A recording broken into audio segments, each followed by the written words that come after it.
Hello everyone and welcome to this video. So in this video we're going to be looking at Metro Exodus Enhanced Edition and the lowest graphic settings versus the highest graphic settings. And this is the Enhanced Edition, and in the Enhanced Edition, I really hate saying enhanced, but I'm saying it so many times probably during this video. But in the Enhanced Edition, you cannot turn off ray tracing.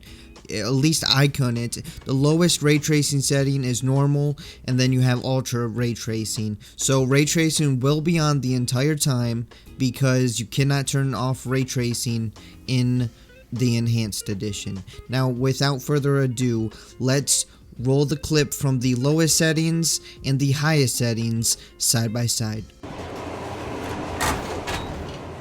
Well, there I am, sitting on a beam, looking at that dome, nailing a bomb to the door. And I think it's done. I She doesn't tell you how long, but she knows it all. I told it most of those work.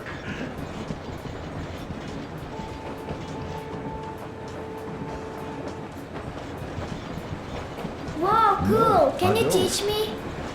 I sure can. Look, I forgot to say, family trouble? Now, not only does changing settings in this game take forever, I mean, from changing to the ultra settings to the lowest settings, it literally took like 5 minutes for the game to just change the settings and apply the settings. Like, I was sitting there at the menu staring at the screen for 5 minutes because it took so long. But from going to the highest settings to the lowest settings and looking at the lowest settings and the high settings side by side, I don't really see a big difference. There is a small difference, but there's not really a huge difference, at least not on the train. The main difference that I see from looking at the low settings and the highest settings is the shadow quality and the lighting quality. The textures look pretty much the same. If not, they are the same if they're not a little bit different, but they mostly look the same, and everything else pretty much looks the same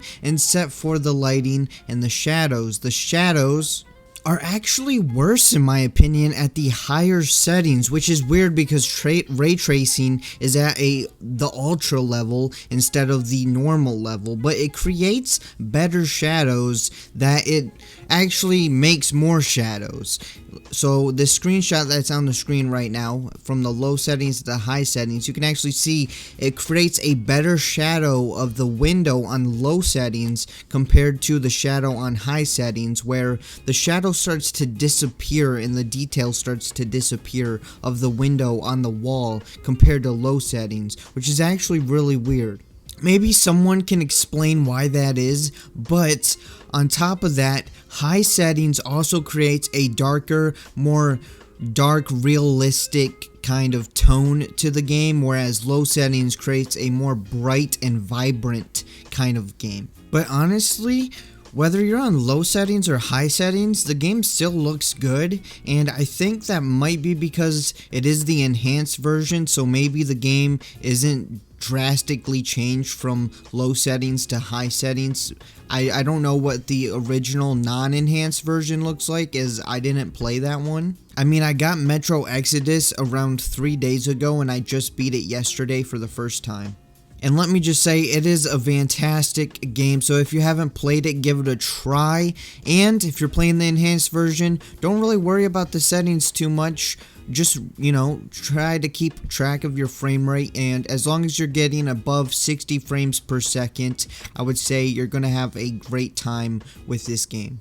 Anyways, that is going to be it for this video, so I hope you guys enjoyed it. If you did, make sure to hit that like button. Leave a comment below. Tell me what you guys think about this game's graphics. Does the low settings versus high settings, do those settings surprise you with the way that they look? And if you haven't already, hit that subscribe button because you want to be subscribed. And I'll see you guys next time.